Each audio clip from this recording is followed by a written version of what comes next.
आज हम लोग ड्रॉ करने वाले हैं टेरिफाइंग एलिगेंट मुजान किबुत्सुजी को। तो लेट्स सी, देखते हैं ये ड्राइंग किस तरीके से बनने वाला है। एंड मैं यहाँ पे यूज़ करने वाला हूँ उसके फीमेल वर्जन का रेफरेंस।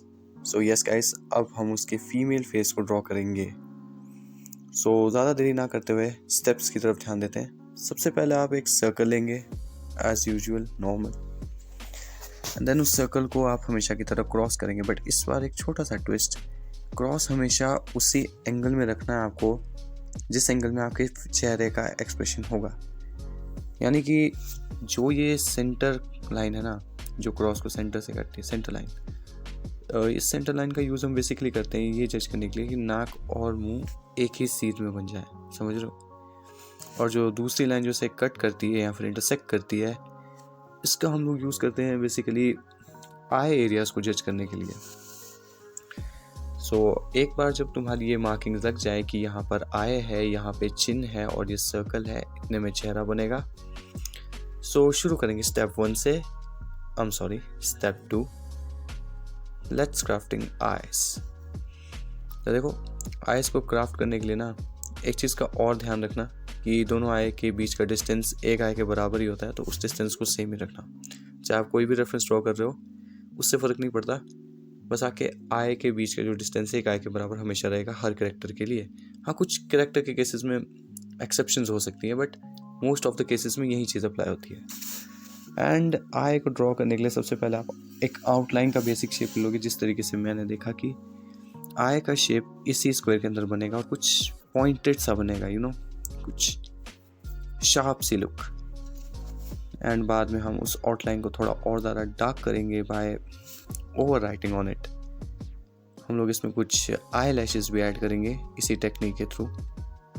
एंड ध्यान रहे कि जब भी आप ये कर रहे होगे तो आपका फ्लो जो है ना पेंसिल का, वो हमेशा एक ही फ्लो में रहना चाहिए, मतलब उसी फ्लो में रहना चाहिए जिस फ्लो में आपने वो लाइन खींची थी आई को ड्रॉ करने के लिए, उसी लाइन के डायरेक्शन में आपका फ्लो रहना चाहिए।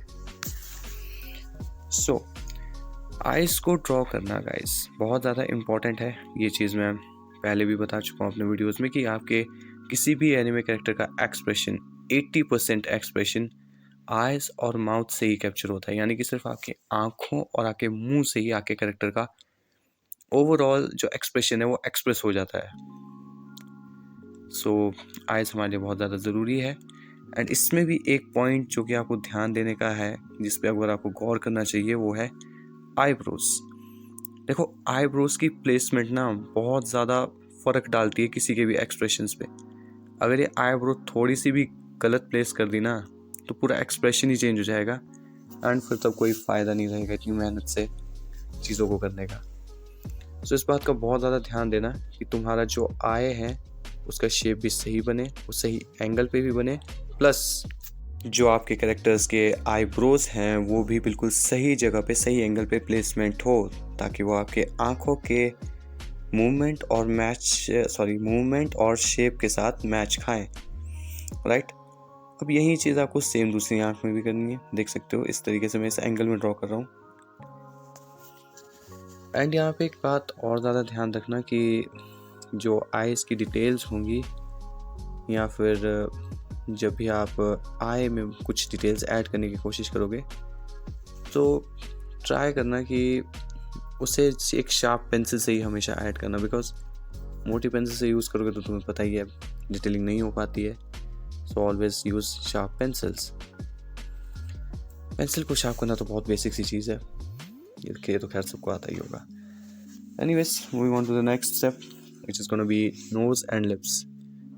तो देख सकते हो कि नोज़ बनता है हमेशा आपके आँखों और मुंह के बीच वाले एरिया में, है ना। इसीलिए मैंने ये स्ट्रेट लाइन सर्कल में पहले खींची थी, ताकि मैं नोज़ और माउथ के बीच में जो एक सीधी लाइन, यानी कि जो नोज़ और माउथ है ना, वो एक सीध में बन सके। इसलिए मैंने इस लाइन को खींचा था सबसे पहले, और मार्क भी किया था कि यहाँ पे नोज़ होगा, यहाँ पे माउथ, और यहाँ एंड में चिन होगा।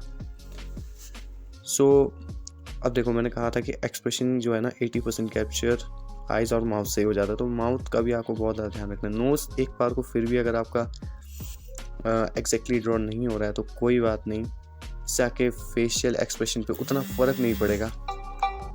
बट जो आपका माउथ है उसका शेप और एंगल बिल्कुल सही होना चाहिए। बी साइड्स आपके माउथ का जो शेप होगा या फिर जो मूवमेंट होगा कि किस तरीके से और एंगल में आपका माउथ बनेगा, वो बिल्कुल मैच होना चाहिए आपके एक्सप्रेशन के साथ।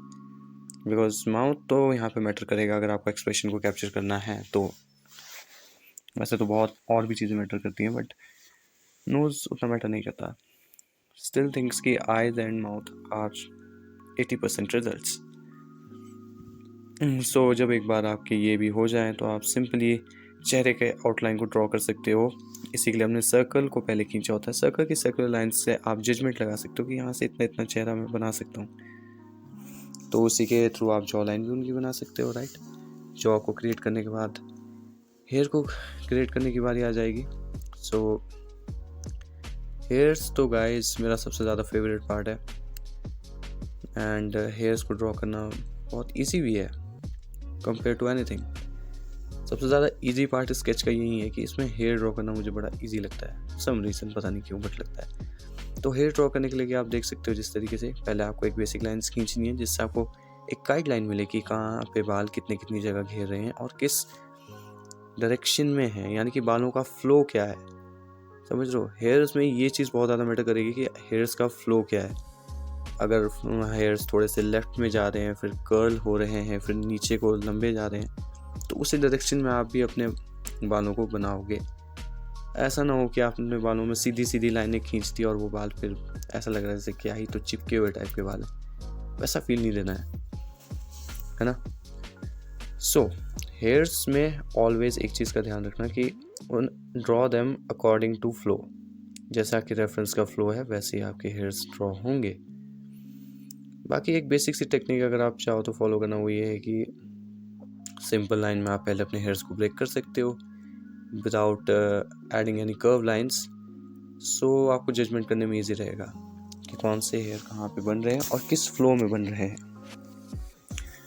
वंस आपकी ये सारी चीज़ें बन जाए, हेयर्स बन जाए, ईयर्स बन जाए, देन आप कुछ एडिशनल डिटेल्स ऐड कर सकते हो। जैसे कि बालों में ये पता नहीं क्या पहना है इसने, कमेंट करके मुझे बता देना ज़रा इसने क्या पहना है बालों में, मुझे भी नहीं पता। जो भी है ये हेडबैंड टाइप, इसको भी आप बना सकते हो। साइड में कपड़े, नेक वगैरह, या फिर आप बैकग्राउंड भी ऐड कर सकते हो at the end of the sketch. जब आपका जो मेन फोकस था एक्सप्रेशन और कैरेक्टर, जब आप उसे कैप्चर कर लेते हो, देन उसके बाद आप और भी चीज़ें ऐड कर सकते हो अपने हिसाब से। सो गाइस, यही है आपका मुजान को ड्रॉ करने का step, and that's all for today's video. Till then I will see you in the next video.